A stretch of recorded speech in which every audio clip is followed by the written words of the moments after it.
ఓం మహాగణాధిపతయే నమః. ఓం గురుభ్యో నమః. ఓం శ్రీమాత్రే నమః. మనం ఈరోజు జూలై మాసంలో గ్రహస్థితి ఏ విధంగా ఉంది, దాని మూలంగా ఎవరెవరికి ఎటువంటి ఫలితాలు జరగనున్నాయి అనేటువంటి విషయం చెప్తుంది. నేనైనప్పటికీ కూడా చెప్పిస్తుంది సాక్షాత్ లలితామ్మ వారిగా భావిస్తూ, ముందుగా అసలు గోచారం ఎలా ఉంది అని చూసుకున్నట్లయితే, మీనరాశిలో శని, వృషభంలో స్వక్షేత్రంలో శుక్రుడు, మిథునంలో గురువు యొక్క సంచారం జరుగుతుంది. ఆ యొక్క శుక్రుడు 26వ తేదీ వరకు అక్కడ ఉంటాడు. 27వ తేదీ నుంచి గురువుతో శుక్రుడు కలుస్తాడు. అదేవిధంగా మనకి కర్కాటకంలో బుధుడు ఉన్నాడు. మరియు అదేవిధంగా సింహరాశిలో కుజుడు కేతువు యొక్క సంచారం జరుగుతుంది. కుంభంలో రాహు. ఇక చంద్రుడు ప్రతి 2.5 రోజులకు ఒక్కో రాశి మారుతూ ఉంటాడు.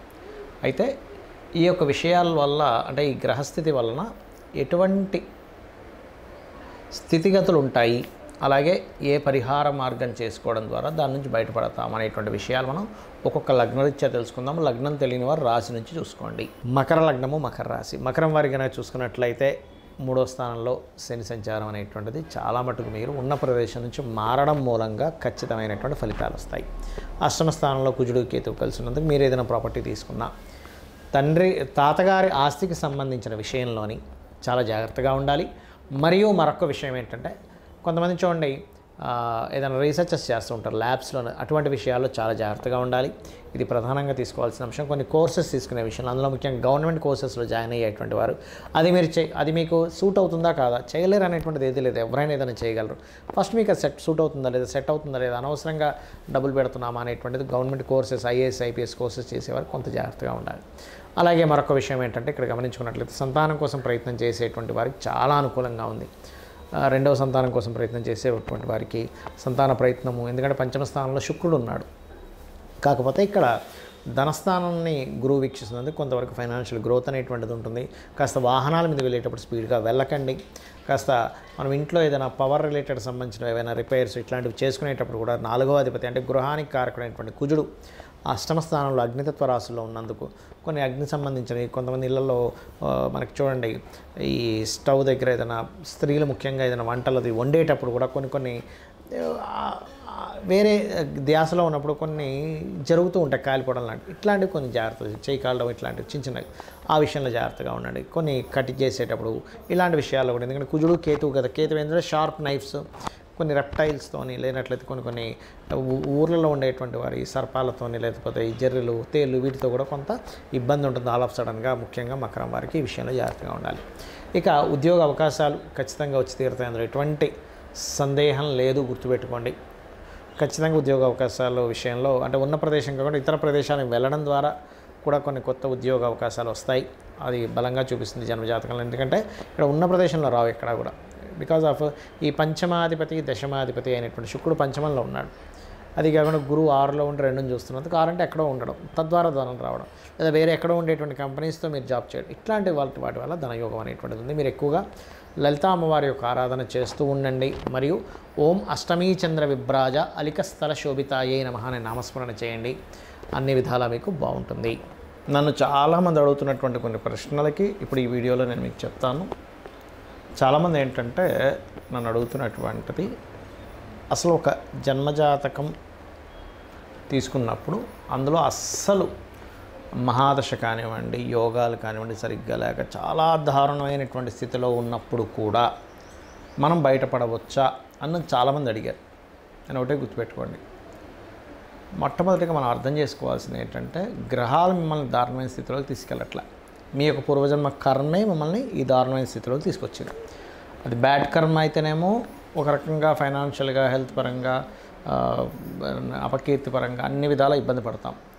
గుడ్ కర్మ ఉంటే అదే పరంగా మనిషి ఒక స్టేజ్కి వెళ్తాడు. అయితే మనం ఇక్కడ అర్థం చేసుకోవాల్సింది ఏంటంటే, కర్మ మనల్ని ఆ స్టేజ్కి తీసుకెళ్తుంది. కానీ ఆ కర్మ ప్రదాత అయినటువంటి ఆ యొక్క అమ్మవారు కానివ్వండి, స్వామివారు కానివ్వండి, పరమేశ్వరుడు అనుకోండి, మీరు పూజించేటువంటి ఏ దేవతా స్వరూపమైనా కానీ, అది విష్ణువు, శివుడు, రుద్రుడు ఎవరైనా కానీ,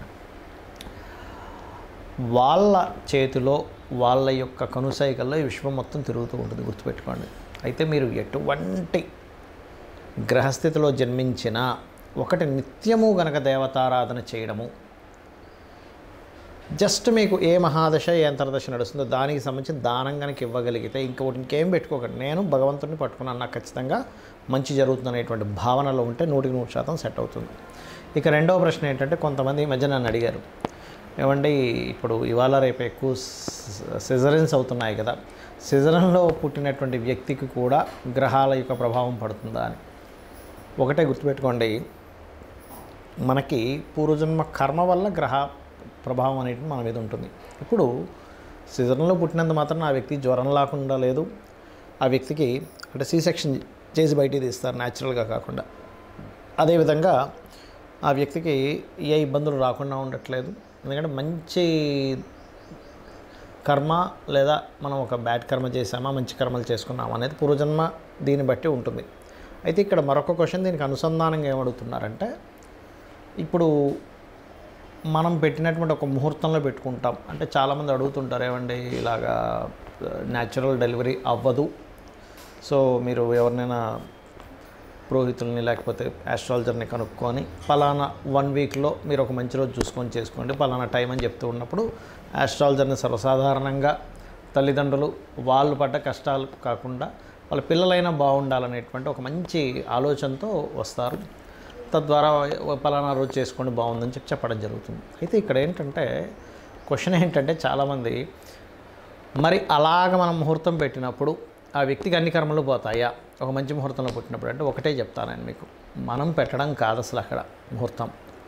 ఆ జీవుడు అక్కడ పుట్టాలని రాసి పెట్టుంటే ఈ యొక్క ఆస్ట్రాలజర్కి కావచ్చు లేదా పంతులు గారికి ఎవరికైనా మన టెంపుల్స్లో ఉండే పురోహితులు ఎవరైనా పలానా రోజు చేసుకోండి అని చెప్పినప్పుడు వాళ్ళ ఆ జాతకుడు మంచి పుణ్యకర్మలు చేసుకుని ఉంటే ఖచ్చితంగా ఆ టైంకి పుట్టేస్తాడు వీళ్ళు పెట్టిన ముహూర్తానికి.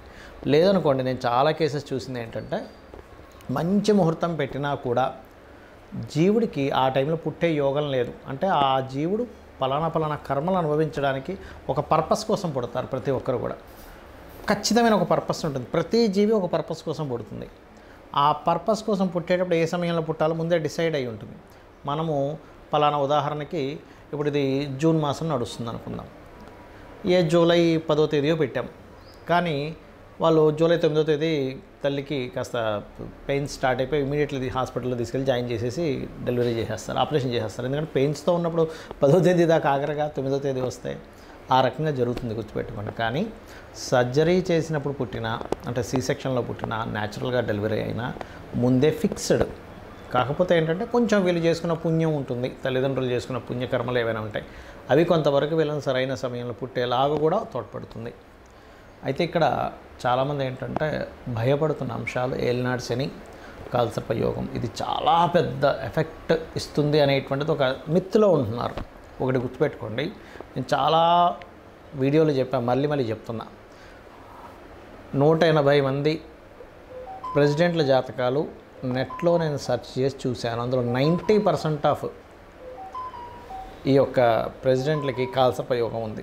అంటే ఒక్కసారి మనం ఆలోచించినట్లయితే, మరి వాళ్ళు ప్రెసిడెంట్లు అయ్యారే కాలసర్ప యోగం ఉన్నప్పుడు మనం ఎందుకు మన జీవితం ఏదో పాడైపోతుందని ఆలోచిస్తున్నాము అనే ఒక్క చిన్న లాజిక్ పాయింట్ మీరు అర్థం చేసుకుంటే సెట్ అవుతుంది. అంటే ఎందుకు అంటే వాళ్ళ పర్సనల్ చార్ట్స్లో ఓ దేశానికి నాయకుడు అయ్యే యోగం ఉంది.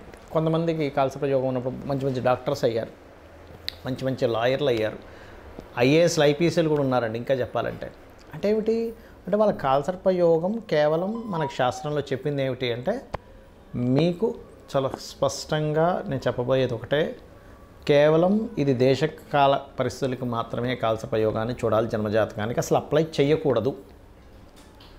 గుర్తుపెట్టుకోండి.